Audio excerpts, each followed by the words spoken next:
안녕하십니까. 문화재청 문화재수리기술위원 대구 한의대 한문화건축연구소의 최영식 교수입니다. 오늘은 경주 토암산 석굴암의 창근 연기와 관련된 삼국유사 효선편에 대하여 알아볼까 합니다. 국보 제24호 토암산 석굴암은 우리 민족 문화의 자존심일 뿐만 아니라 세계문화유산이기도 합니다.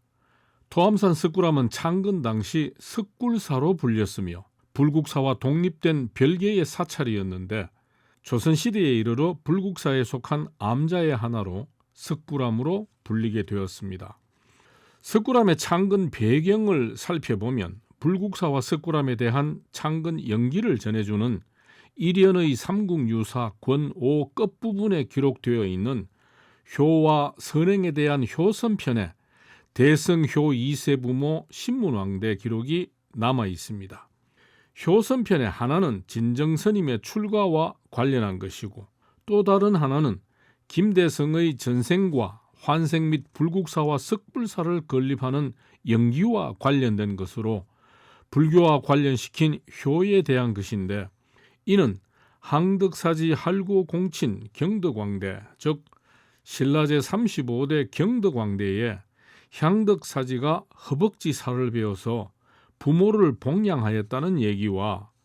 손순매와 흥덕왕대 이는 신라 제42대 흥덕왕대의 손순이 아이를 땅에 묻었다는 이야기이고 빈녀양모 이것은 가난한 여자가 어머니를 봉양하였다는 이야기를 가리킵니다. 첫 번째 경덕왕대의 향덕사지가 허벅지살을 베어서 부모를 봉양하였다는 이야기는 지금의 충청도 공주 땅에 신라 17관등 중 13위인 향덕사지라는 사람이 있었는데 어느 해 혹독한 흉년이 들어 아버지가 굶어 죽게 되자 자신의 허벅지살을 베어 봉양한 사실을 고을 사람들이 경덕왕에게 알리니 왕이 상으로 조 500석을 내렸다는 얘기이고 두 번째 흥덕왕대에 손순이 아이를 땅에 묻었다는 이야기는 지금의 경주 근천읍 모량리에 손순이라는 사람이 그의 처와 함께 남의 집 품을 팔아 늙은 어머니를 봉양하고 있었는데 그의 어린아이가 배가 고파 늙은 어머니의 음식을 뺏어 먹자 이를 민망하게 여긴 손순이 처에게 아이는 다시 얻을 수 있으나 어머니는 다시 구할 수 없으니 아이가 음식을 빼앗아 먹으면 어머니가 굶주리게 되니 아이를 땅에 묻어 어머니를 배부르게 해야겠다며 아이를 취산 북쪽 들에 묻으려고 땅을 파다가 석종을 얻자 부부가 이를 괴이하게 여겨 나무에 걸어두고 두드려 봤더니 석종 소리가 너무 듣기 좋았어. 손순의 처가 이 이상한 물건을 얻은 것은 아이의 복인 듯하니 아이를 묻어서는 안 될 듯합니다라고 청하자 남편이 처의 말을 듣고 아이와 함께 석종을 가지고 집에 돌아와 석종을 대들보에 매달아 놓고 두드렸더니 그 종소리가 대궐까지 들려 흥덕왕이 사람을 시켜 연유를 알게 되자 집 한 채와 벼 50석을 주어 극진한 효를 숭상하였다는 얘기인데 뒤에 그는 그 집을 희사하여 집을 절을 삼아 홍효사라 하였고 석종을 안치하였다고 합니다. 세 번째 가난한 여자가 어머니를 봉양하였다는 이야기는 분황사 동쪽 마을에 20세 정도의 여인이 비록 가난하였지만 여러 해 어머니를 봉양하였는데 어느 해 흉년이 들어 걸식을 하여도 살아나가기 어렵게 되자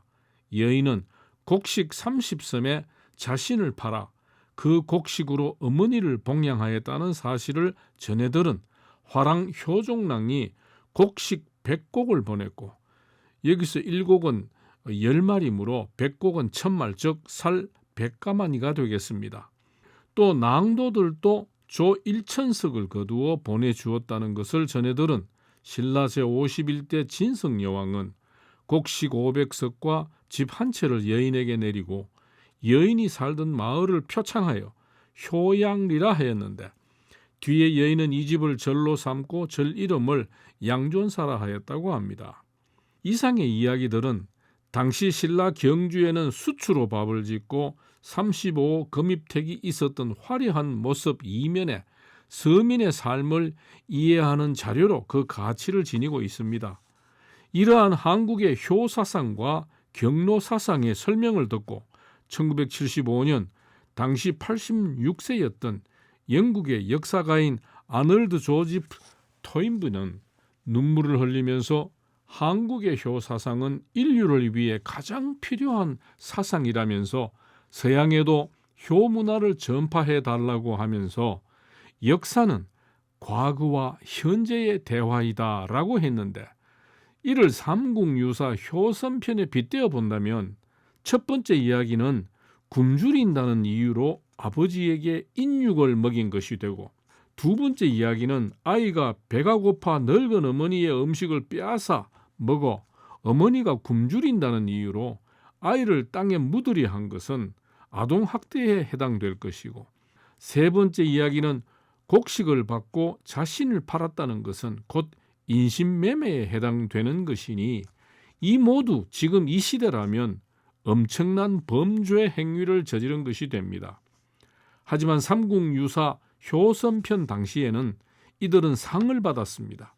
즉, 이는 같은 행위라도 그 사회의 가치관에 따라서 평가가 다를 수 있음을 보여주는 사례로, 오늘날